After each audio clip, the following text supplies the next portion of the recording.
amigos, hoy vamos a cocinar. Vamos. El siguiente video les voy a dar un tour de mi cuarto. Miren, primero lo vamos a usar un sartén. Vamos a usar huevos aquí. Vamos a usar uno con cuidado que no se rompa. Otro.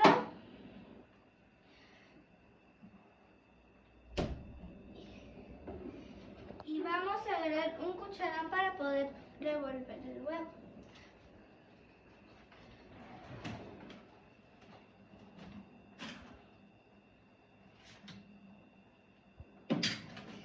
Vamos también a usar el plato para cuando vayamos a servirlo.